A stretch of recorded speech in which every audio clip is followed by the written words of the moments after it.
प्रितीच्या भाव भयणीनो तुमकां सगळ्यांक देव बरो दीस दिवं म्हणटा. आयज बेस्तार आनी आयचें शिवर्तमान जावन आसा मापूचो 10वा विसवोर वोड 44 ते 52 पर्यंत. मार्क चॅप्टर 10 वर्सेस 46 to 52. आनी आतां आमी पयलें देवाचें उतर आयकुया. ते जेरिकेक पावले आनी जेजू आपल्या शिसांक घेवन आनी लोकांच्या व्हड जोम्या बरोबर जेरिकेक तावन भायर सरतालो तेन्ना तिमेवाचो पूत बार्तिमेव म्हणलोलो एक कुड्डो रस्त्याचे देगेर भिकेक बसून आसलो. नाजारेतकार जेजू तेवशिल्ल्यान वेता म्हूण आयकतोच तो अशी बोब मारूंक लागलो, जेजू दाविदाच्या पुता म्हजी काकूत कोर. सवार जाणांनी ताका बोबाट केली आनी ओगो राव म्हूण सांगलें, पूण तो अदीक व्हडल्यान बोब मारीत रावलो, दाविदाच्या पुता म्हजी काकूत कोर. जेजू थांबलो.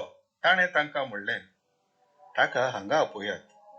तांणी त्या कुड्ड्याक आपयलो आनी ताका सांगलें, धीर दवर, उठ, तो तुका आपयता. आनी जुबो सांडून आनी उडून उडून तो जेजू सरशी आयलो.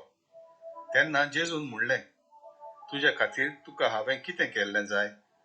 कुड्ड्यान ताका असो जबाब दिलो, राबोनी म्हणजे गुरुजी, म्हाका नव्यान नदर येशी कोर. जेजून ताका म्हणलें, वच, तुज्या भावार्थान तुका बरो केला. आनी रोखडीच ताका नदर आयली आनी जेजू वेतालो ते वाटेन तो ताच्या फाटल्यान गेलो. प्रितीच्या भाव भयणीनो, आयज जें शिवर्तमान आमी वाचलां तातूंत आमी पळयता कशे भाशेन जेजू बार्तिमेयांक एक कुड्डो ताका बरो कोत्ता. आनी आयचें शिवर्तमान आमकां भावार्था विशीं आमकां शिकवण दिता. भाव भयणीनो, हो कुड्डो बार्तिमेयुस रस्त्यार बसून आसतालो आनी ज्या वाटेर तो बसलेलो त्या वाटेर जेजू त्या दिसा वेतालो आनी खंय वचपाचो आसलो, तो जेरुजाल्याक वचपाचो आसलो. आनी भाव भयणीनो, सदां काल जेन्ना हो कुड्डो बार्तिमेयुस त्या रस्त्यार बसतालो, ताणें खूब लोकां वयशीं गोवायकी आयकल्ली की जेजू कितें कोत्ता इस्रायल गांवांत, कशे भाशेन लोकांक बरो कोत्ता. लोक आपली गोवायकी दीत वेतालो आनी हो बार्तिमेयुस, हो कुड्डो, ताका आनी काम कांय नासलें, तो सगलो लोक जो वेतालो ताज्यो खबरो आयकतालो. आनी आतां ताजो बाबाड वाडोंक लागलो की जेजू नाजारेताचो पेकोणी कोत्ता, मिलाग्री कोत्ता, इतल्या लोकांक बरो कोत्ता.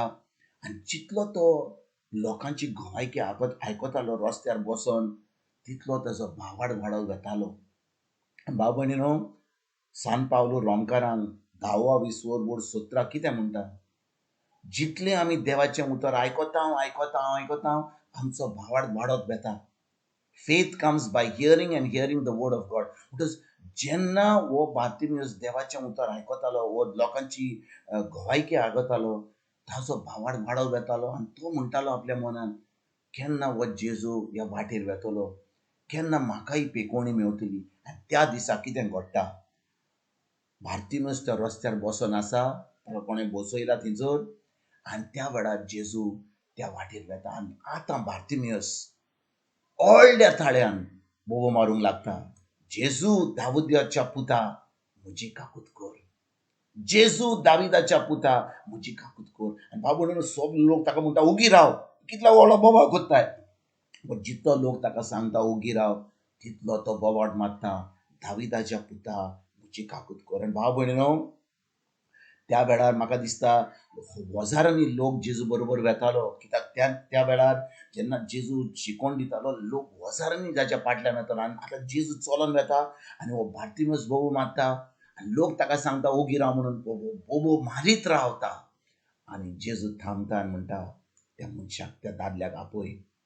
आनी भाव भयणीनो, जेन्ना तो जेजू कडेन येता, जेजू ताका विचारता, जेजू जाणो आसलो की ह्या मनशाक हो मनशो कुड्डो आहा म्हणून. जेन्ना कोण ताका उलो मारता, तुजी काकूत कोर म्हणजे ताका कसली तरी गरज आहा. पूण जेजू ताका कितें म्हणटा, तुजे खातीर तुका हांवें कितें केल्लें जाय, कितें केल्लें जाय. जेजू जाणो, पूण ताका जाय आमचें तोंड उक्तें करून ताका सांगपाक कितें गरज आहा. आनी भाव भयणीनो, त्या वेळार तो म्हणटा म्हाका परतून पळोवंक जाय. आनी त्या वेळार जेजू भावान वडीन कितें म्हणटा, वच म्हणटा, तुज्या भावार्थान तुका बरो केला. वच, तुज्या भावार्थान तुका बरो केला. आयज भाव भयणीनो, ज्या भाशेन बार्तिमेउस हो कुड्डो मनीस ताका पेकोणी मेवली, आमच्यान जेजू कडेन येवंक जायना आनी आमच्यान म्हणूंक जायना, जेजू म्हाका बरो कर. आमच्यान म्हणूंक जायना, जेजू म्हाका दोळे दी, जेजू म्हाका कान दी, जेजू म्हाका एक मिलाक दी. कित्याक भाव भयणीनो, आमकां गरज भावार्थाची. आमी नव्या कराराची भुरगीं आनी जें पोन्न्या करारार घडटालें तें नव्या करार घडोवंक जायना. कित्याक जेजून सगळें संपलां खुर्सार. इट इज फिनिश्ड म्हणटच ताणें सगळें आमचो पिडा रोग खुर्सार आपल्या कुडीन उबारला. म्हणटच आतां उबारला जाल्यार आमकां जाय भावार्थ दवरपाक जेजून कितें केलां तें, आनी आर्गां वाखाणणी आनी दिनवास दिवन तें आमी अणभवूंक जाय, आमी तें आपणावंक जाय. कित्याक भाव भयणीनो, आमी परतून देवा कडेन वसत जाल्यार म्हणटा जेजू म्हाका बरो कर, म्हाका पेकोवणी दी, आनी आमी ताचे कडेन मागणें करीत जाल्यार की म्हाका पेकोवणी जाय म्हणून, भाव भयणीनो, आमकां पेकोवणी मेळची ना. कित्याक आतां जेजून सगळें संपलां. आमकां जाय गरज ताच्या उतराची, आमकां जाय गरज आनी सजमणी ताच्या उतराची. आनी जेन्ना आमकां सजमणी मेळटा की जेजून कितें केलां तें, तर आज भयणी आजून पासून इग्रोज मातेन आमी मागणें करता. आमी आमी पेडेवंतांक मागणें करता, जो कोण बरो ना ताचे पासून मागणें करता. मागणे वरवीं कोणाक पेकोवणी मेळना नव्या करारार. आमी जेन्ना नव्या कराराची भुरगीं, आमी वसोंक जाय, आमी हात धरूंक जाय, तांकां उतराची सजमणी दिवंक जाय, आनी हात धरून तांकां पेकोवणी दिवंक जाय जेजूच्या नांवान.